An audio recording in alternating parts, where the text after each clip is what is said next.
बिस्मिल्लाहिर्रहमानिर्रहीम। अस्सलाम वालेकुम स्टूडेंट्स। तो आज की हमारी इस वीडियो का टॉपिक है फेमरल आर्टरी। आज हमने फेमरल आर्टरी की ब्रांचेस को देखना है और देखने के किस किस तरह से सप्लाई करिए डिफरेंट स्ट्रक्चर्स को with the arterial blood. Okay, so let's start with the introduction of femoral artery. Femoral artery क्या है? हमारे पास main artery of lower limb है।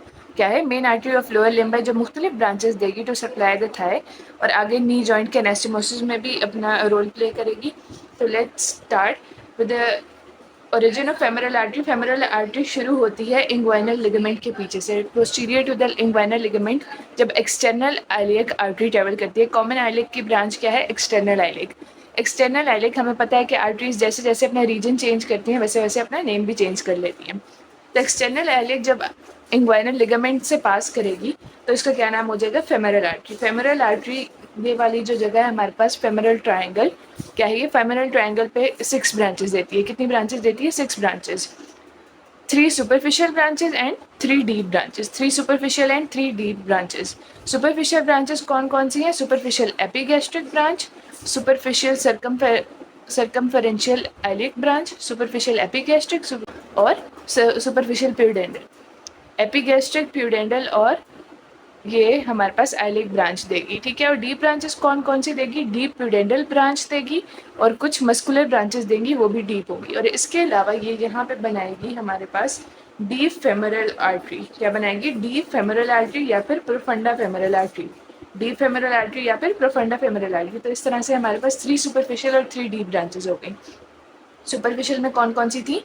सुपरफिशियल एपिगैस्ट्रिक, सुपरफिशियल प्यूडेंडल और सुपरफिशियल आइलिक, ठीक है, जो कि सर्कमफ्लेक्स करेगी अराउंड द इलियम, ठीक है, और यहाँ पे ब्लड सप्लाई करेगी। और डीप कौन कौन से हो गए? डीप प्यूडेंडल हो गई जो कि सप्लाई करेगी जेनिटेलिया को, एपिगैस्ट्रिक जाएगी एब्डोमेन वाले हिस्से में, इलियक ने सप्लाई कर दिया इलियम को। और ये जो डीप वाली है it is the major artery of our thigh. It is the major artery of our thigh और ये डिवाइड करेगी मुख्तलिफ ब्रांचेज में टू सप्लाई द थाई, ठीक है। तो ये जो डीप ब्रांच है, ये डीप फेमरल है या प्रोफंडा फेमरल है, ये मजीद ब्रांचेस में डिवाइड होती है। किस तरह से? एक ब्रांच में डिवाइड होती है जिसको हम कहते हैं lateral circumflex femoral, medial circumflex femoral, यानी ये मीडियल साइड पे होगी, medial circumflex femoral, lateral circumflex femoral, जो कि बाद में एनास्टोमोस करेंगी, ठीक है। इसका एनास्टोमोसिस अलग से होता है, क्रूशिएट और ट्रोकेंटेरिक एनास्टोमोसिस में ये कंट्रीब्यूट करती हैं। कौन कौन सी? मीडियल सर्कमफ्लेक्स और लैटरल सर्कमफ्लेक्स।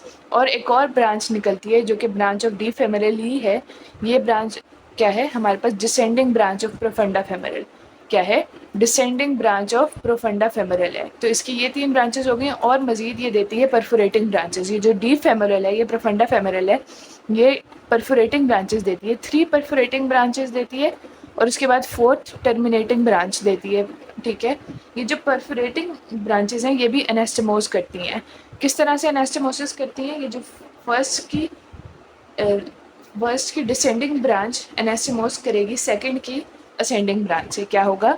फर्स्ट वाली की क्या करेगी? 2 ब्रांचेस में डिवाइड होगी, एक डिसेंडिंग और एक ascending.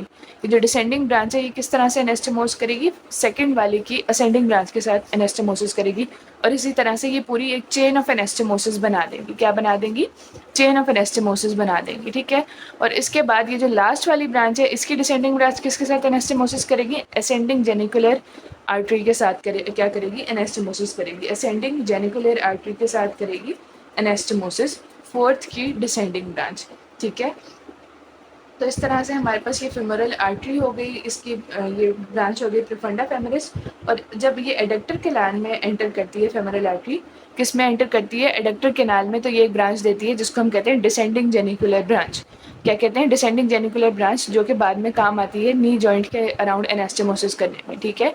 Descending genicular artery genicular anastomosis around knee joint में काम आती है, ठीक है। और इसके बाद इसकी टर्मिनेशन कैसे होती है फेमोरल आर्टरी की? फेमोरल आर्टरी जब ट्रेवल करती है tendinous opening of in adductor Magnus या फिर एडक्टर हार्टस से, तो ये फिर से अपना रीजन चेंज कर लेगी और पोप्लीटियल फोसा में चली जाएगी। जब ये पोप्लीटियल फोसा में जाएगी तो इसे क्या कहेंगे?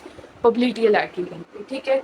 इसके अलावा ये जो हमारे पास डीप फेमोरल आर्टरी है ये किसके रेफरेंस से डीप है? लॉन्गस के रेफरेंस से ये डीप आर्टरी है। और इसका कोर्स कैसे होता है कि पहले ये ट्रेवल करती है between longus and brevis and then travels between longus and magnus. First travels between brevis and longus and then travels between longus and magnus. इस तरह से इसका कोर्स होता है। Profunda femoris is the major supplier of all 3 compartments of thigh, ये हम पहले ही देख चुके हैं, और इसकी परफोरेटिंग ब्रांचेज हैं जो कि एनास्टोमोसिस करती हैं।